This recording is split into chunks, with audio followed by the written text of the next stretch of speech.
plaisir est de nôtre de vous retrouver ce dimanche matin dans le cadre de l'émission Force 2. Force 2 qui est une émission consacrée au sport de combat. Aujourd'hui, nous allons parler d'une discipline méconnue du public. Il s'agit là de combat libre. La Fédération congolaise de combat libre, qui est dirigée par Maître Rodrigue Massoama, organise ce dimanche une séance d'entraînement spéciale avec tous les pratiquants des sports de combat. Au cours de cette séance, il va nous expliquer l'historique de cette discipline, comment est-ce que cette discipline se pratique ici en République démocratique du Congo, mais également avec les projets d'avenir. Voilà, au cours de cette séance d'entraînement d'aujourd'hui, il y aura également la vulgarisation de l'antidopage. Dr Ngebe a délégué un médecin qui viendra expliquer aux athlètes comment se comporter. Alors, sans faire trop de commentaires, nous allons appeler Maître Rodrigue Massoama, le président de cette fédération, pour venir commenter l'émission d'aujourd'hui avec nous. Voilà, amis téléspectateurs, comme je le dis, au cours de cette émission, nous aurons comme consultant Maître Rodrigue Massoama. Il est le président de la Fédération congolaise de combat libre. Avec lui, nous allons décortiquer, savoir un peu plus sur la pratique de cette discipline. Il va nous expliquer l'origine de cette discipline, comment est-ce que cette discipline est arrivée ici en République démocratique du Congo, comment ça se pratique, quelle différence y a-t-il entre le combat libre et le MMA, MMA qu'on appelle art mixte, art martial mixte. Il y a eu une polémique qui a été créée il y a de cela quelques années parce qu'on s'est discuté l'appartenance de cette discipline. On va nous expliquer parce que c'est que nous avons eu à faire les activités de cette discipline. Aujourd'hui, Massoama est déjà avec nous, que nous allons saluer. Bonjour Maître Rodrigue. Bonjour camarade fils. Comment vous portez? Dieu me fait grâce. Maître Rodrigue, quand on voit le visage de Maître Rodrigue, directement on s'est dit c'est la Fédération congolaise de combat libre. Ouais, c'est la Fédération congolaise de combat libre, dit autrement arts martiaux modernes. Voilà. Parlez-nous d'abord de l'historique de cette discipline.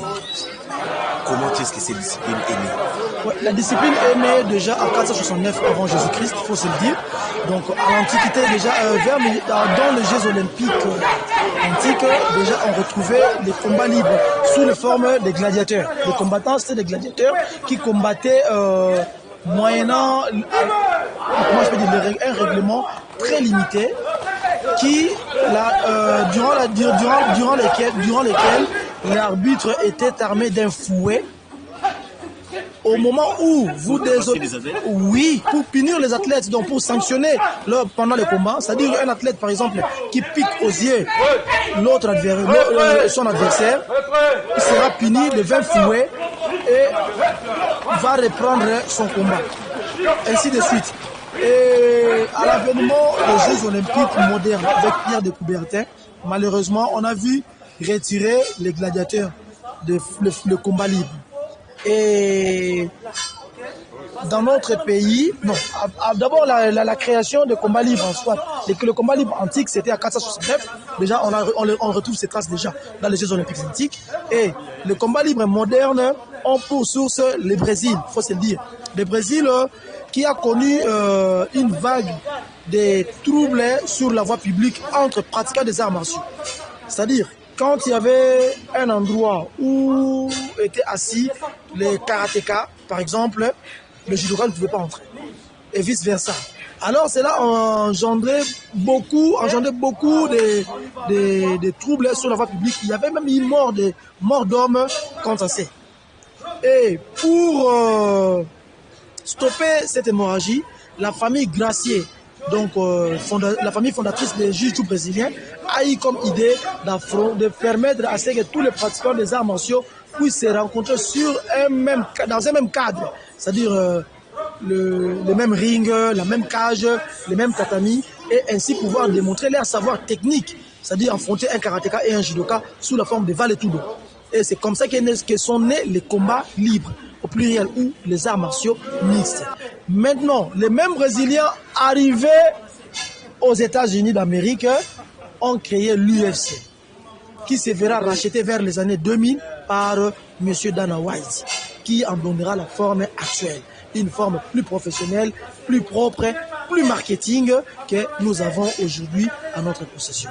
Donc, en ce qui concerne la Fédération congolaise de combat libre, a d'abord été créée, a déjà été conçue en 2002. Je l'ai conçue, nous l'avons conçue en 2002 et nous avons eu notre sortie officielle ici en République démocratique du Congo en 2008 en présence de paix à leurs âmes le secrétaire général au sport de Sétan, le prof Fan Yin Imouchid, et le directeur des activités physiques et sportives de Sétan là, M. Aimé Louyoutoupou, étaient tous présents ici au marché de la Liberté quand nous avons eu notre sortie officielle. En ce qui concerne l'avènement de combat libre, c'est à la date du 16 novembre 2008 que nous avons officiellement été reconnus ou avons eu officiellement notre sortie officielle de la fédération ici en République démocratique du Congo. Voilà, amis téléspectateurs, là nous avons suivi l'historique de cette discipline. Comment est-ce que cette discipline est née? Nous vous rappelons que le combat libre, c'est un mélange de plusieurs disciplines de combat. Il y a plus les lutteurs, les boxeurs, mais c'est un combat corps à corps. Et aujourd'hui, déjà, maître Rodrigue, les gens ont la tendance de confondre un tout petit peu les combats libres et les MMA. Ils ne confondent pas. MMA qui est une discipline qui est tentée de monter en puissance. Et on sent comme si le MMA enterre les combats libres. En fait, dire enterrer, c'est trop dire. Ils ne confondent pas déjà pour commencer. Les combats libres, c'est les MMA. Okay. Le free fight, c'est le combat libre. Free fight, MMA, combat libre, combat total, c'est la même chose. C'est le combat. J'ai déjà eu à expliquer cette histoire à maintes reprises, même auprès des autorités. À l'époque, c'était pour empêcher que d'autres disciplines ou d'autres fédérations similaires naissent dans notre pays.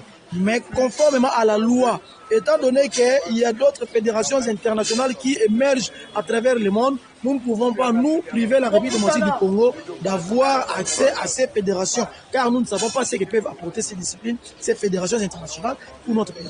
Alors, en ce qui concerne la Fédération congolaise de combat libre, qui elle est officiellement affiliée au WFC, qui a comme siège en Italie, aujourd'hui partenaire de l'IFC, donc Extreme Fighting Championship de l'Afrique du Sud.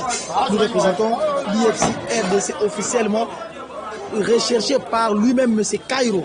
Ce n'est pas nous qui avons été les rechercher, mais ce sont eux qui sont venus vers nous. Et là, déjà pour votre information, si Dieu le veut, à la date du 1er ou le 2 du mois prochain, je pourrais être à Johannesburg afin de le voir et signer un certain nombre de contrats, entre autres, voir comment organiser un championnat du monde ici, chez nous, en République démocratique du Congo. En ce qui concerne les autres frères qui œuvrent sous forme des arts martiaux mixtes seulement, ils peuvent continuer à œuvrer. Nous n'allons pas les empêcher. Nous n'allons pas leur faire. Non, d'ailleurs, c'est mieux. Il n'y a pas de différence. Il n'y a pas de différence, mais seulement sur le plan international, ils ont leur fédération internationale et nous aussi, nous avons notre fédération internationale. C'est d'abord ça le combat libre. Maintenant, la différence est que dans la fédération congolaise de combat libre, il y a les MMA, il y a les K1, il y a les Shindo-Kaikan qui sont nos disciplines à nous au sein de la fédération congolaise de combat libre.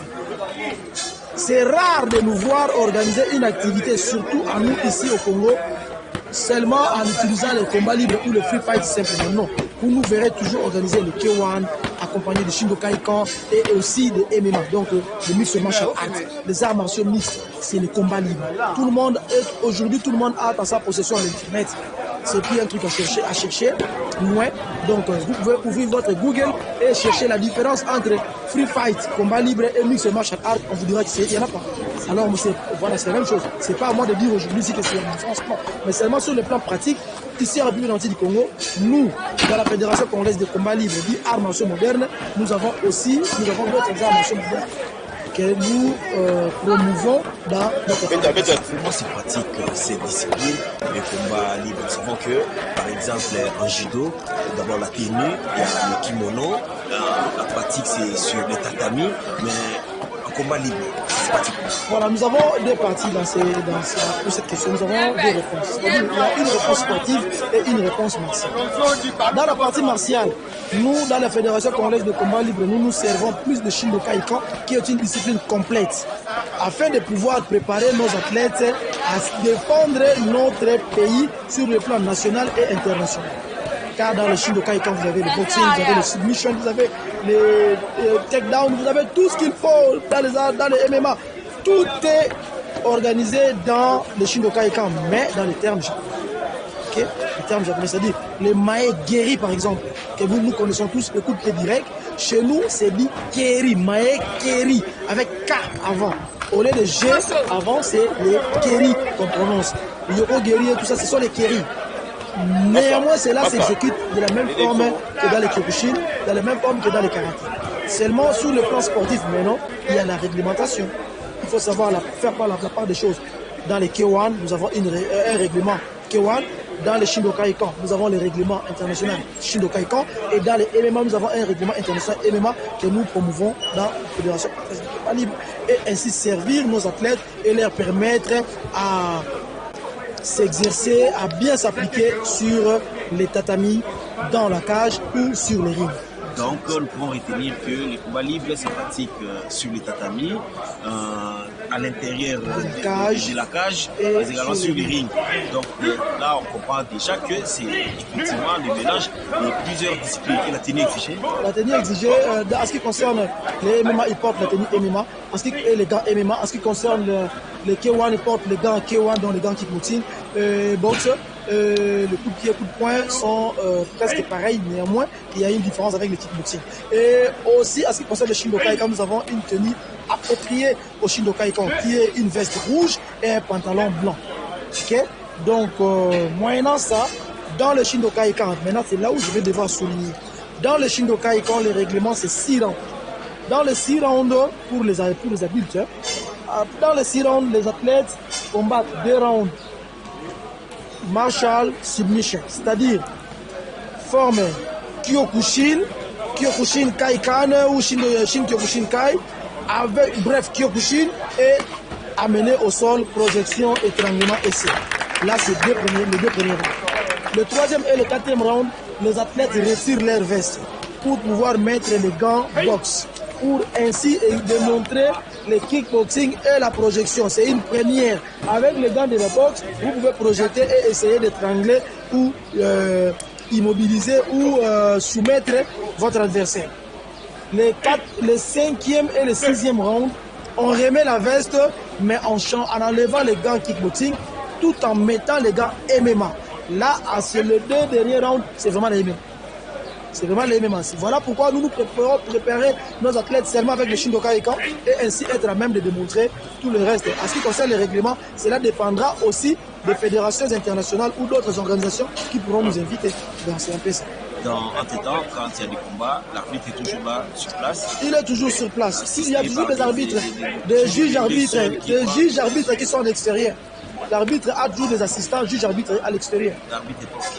Les arbitres portent la tenue. En ce qui concerne les Shindokai-kan, c'est une chemise blanche, mais dans les MMA, c'est un t-shirt noir, un pantalon noir et des gants normalement noirs, mais vu la disponibilité, on peut utiliser même des gants.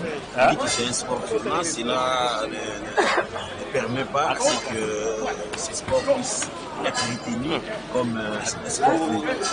Les MMA ou le combat libre ou le Shindokai-kan ou même les K1 n'a rien de violent, c'est tout simplement efficace. Car c'est là. D'ailleurs, la limite des disciplines, des risques qu'il y a dans les MMA sont amoindris par rapport à la boxe anglaise. Parce que la boxe anglaise, c'est le plastron. C'est-à-dire vous allez de la ceinture à la tête. Et il n'y a que des coups qui arrivent. Tandis que dans les MMA ou dans les Shindokai-kan, quand je sens que vous êtes efficace avec le coup de poing, coup de pied, je peux aller au corps à corps, je vous amène au sol et je tente mon étranglement tout en me protégeant de vos coups. Tandis qu'à la boxe, je vais être plus exposé. Disant que mais moi je pense que la boxe non plus n'est pas violent, mais je pense tout simplement que ce sont des sports, des arts martiaux ou des disciplines de combat.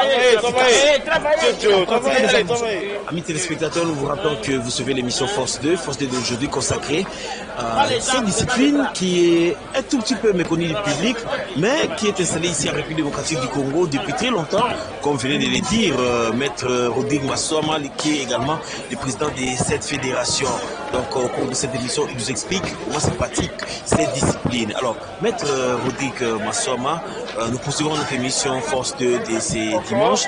Là, maintenant, vous allez nous expliquer les différentes postures de cette discipline. Bon, en ce qui concerne le Shindokai-kan, parce que c'est là où nous allons baser. En ce qui concerne d'abord le stand-up, donc les debout, nous avons les postures, les mêmes postures que vous allez retrouver dans les Kyokushin, Kai, Kan, que vous allez retrouver chez nous. Les dashi. Nous avons les dashi. les 5 postures d'attente, la liste élargie des postures de combat, les Tchouki Waza, les Keri Waza, donc les techniques de coup de pied. Nous avons les Nage Waza, les projections, et nous avons dans les Jichu. Nous avons même les Ne Waza, les combats au sol. Nous avons aussi les techniques de luxation et tout ce qu'il y a dans les... En fait, c'est la généralité, la définition même de tous les arts martiaux que nous avons dans le Shindokai-kan, entre guillemets, par ricochet dans les arts martiaux mixtes. Voilà. Dans un combat, comment on comptabilise les points?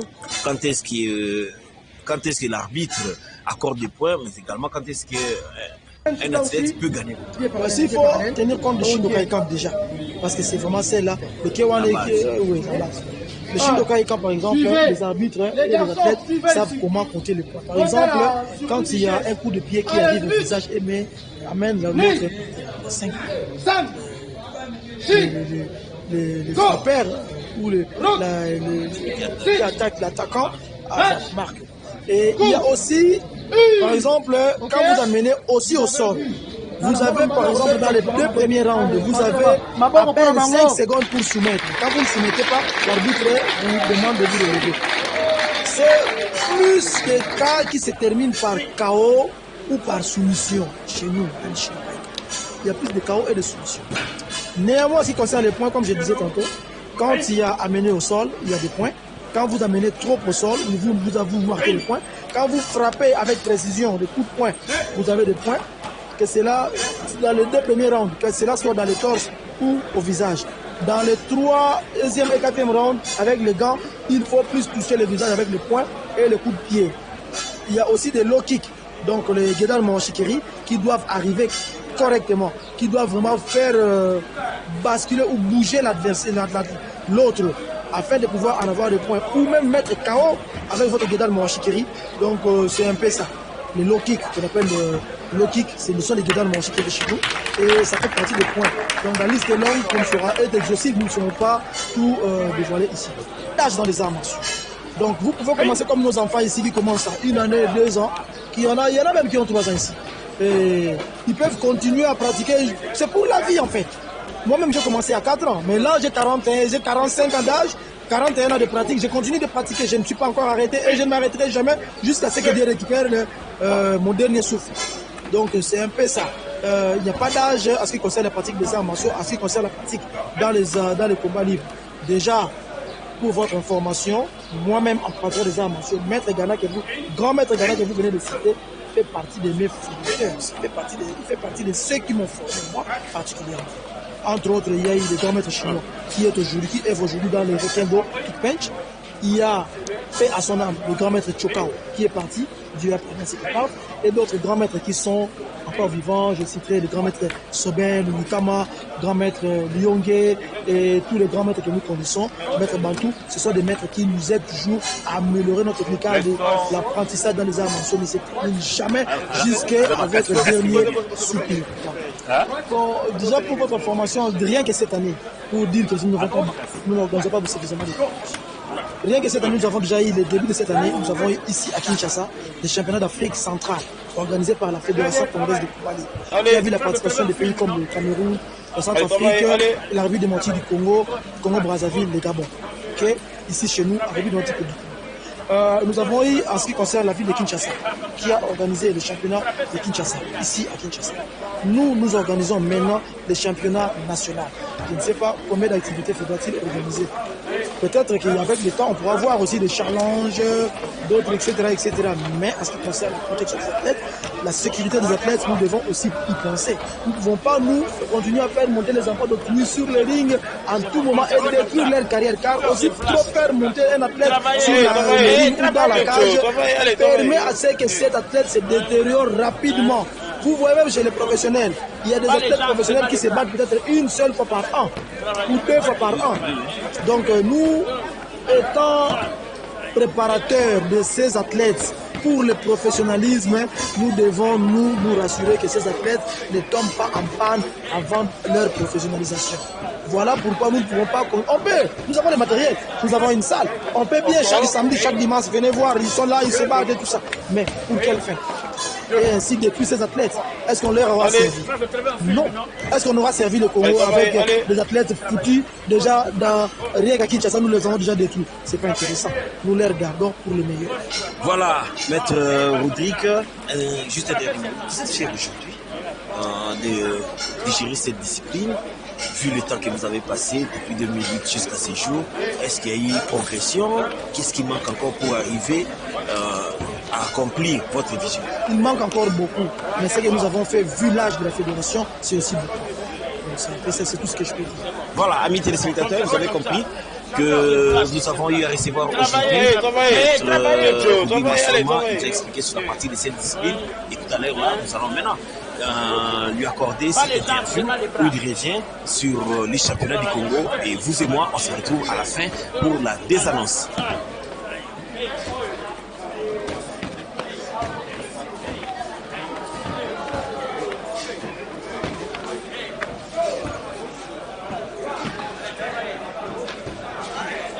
Aujourd'hui, au fait, j'ai parlé d'une manière assez passagère, mais quand même succincte sur certains points qui concernent vraiment la jeunesse. J'ai parlé du dopage en soi. C'est quoi le dopage? J'ai parlé des conséquences du dopage au niveau du sport et au niveau de la santé même. J'ai parlé aussi de la liste des interdictions, la liste de substances et méthodes interdites. Et j'ai parlé aussi de la procédure de contrôle pour donner un peu ce goût-là et enlever ce côté, comment je dirais, cette frousse-là des athlètes qui ne sont jamais passés par un contrôle antidopage, qui sachent comment ça se passe. Et j'ai essayé de parler du système ADAMS, qui est le système de gestion, des systèmes d'administration et de gestion antidopage. Et j'ai essayé de parler de l'enregistrement. Comment est-ce que chaque athlète, chaque pratiquant doit être enregistré dans ce système-là ADAMS. En fait, l'objectif poursuivi, c'est cette lutte anti-dopage. C'est ce sport sans dopage, c'est ce sport avec l'équité. En fait, c'était d'abord sur deux volets. Nous avons annoncé déjà l'avènement du championnat du Congo qui se profile à l'horizon. Donc dans un mois et demi déjà, il y a les championnats du Congo qui vont commencer. Alors les athlètes doivent être au courant et se préparer quant à ça. Nous ne voulons pas qu'un athlète fasse surpris et que le jour du championnat, il nous dise que non, moi je n'étais pas au courant et c'est. Nous voulons assez que tout le monde soit préparé et puisse participer à même titre que tous les autres participants dans ces championnats. La deuxième édition, bien sûr, le championnat du Congo, les arts martiaux modernes. Et le deuxième point, c'était par rapport au dopage qu'il y a dans les sports en général et dans les arts martiaux en particulier. Voilà la raison pour laquelle nous avons eu à recevoir M. Yves Kappa, le représentant de Dr Ndiégo en personne, qui aurait dû être avec nous tout malheureusement. Et c'est vu un peu dérangé de la santé en dernière minute. Donc voilà, donc on a eu à parler de l'antidopage et du championnat du Congo qui arrive. Et il y aura toujours des entraînements quant à la préparation de nos athlètes, parce que nous voulons que tout le monde soit sur le même pied d'égalité et que nous ayons des résultats mérités de la part de nos champions.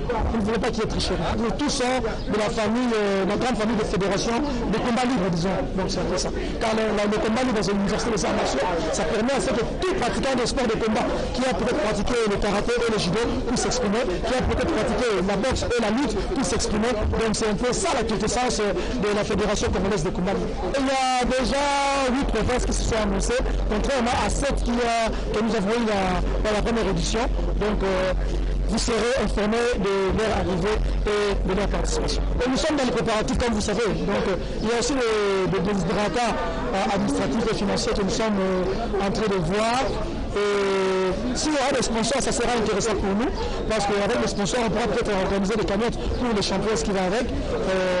Aussi, nous demanderons au gouvernement de se mettre problème à bras le corps, particulièrement le ministre des Sports, de pouvoir signer et de prendre à bras le corps nos dossiers.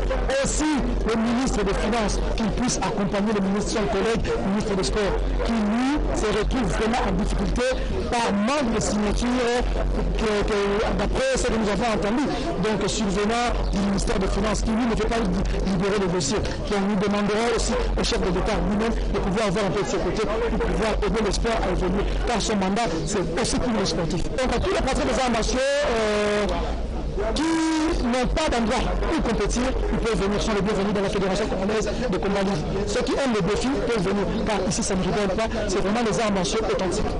Tout est bien qui finit bien. Amis téléspectateurs, vous avez compris que nous sommes arrivés à la fin de l'émission Force 2 dès ce dimanche matin. Vous avez suivi les explications de Maître Rodrigue Massoama, comment se pratique cette discipline, mais également avec cette séance de vulgarisation de l'antidopage. Quant à moi, Fiska Munga, je vous dis un grand merci. Merci également à toute l'équipe technique qui a concouru pour la réussite de cette émission. J'ai fait allusion à Fabrice Kitoko, qui est le réalisateur de cette émission. On se retrouve le dimanche prochain pour une autre discipline.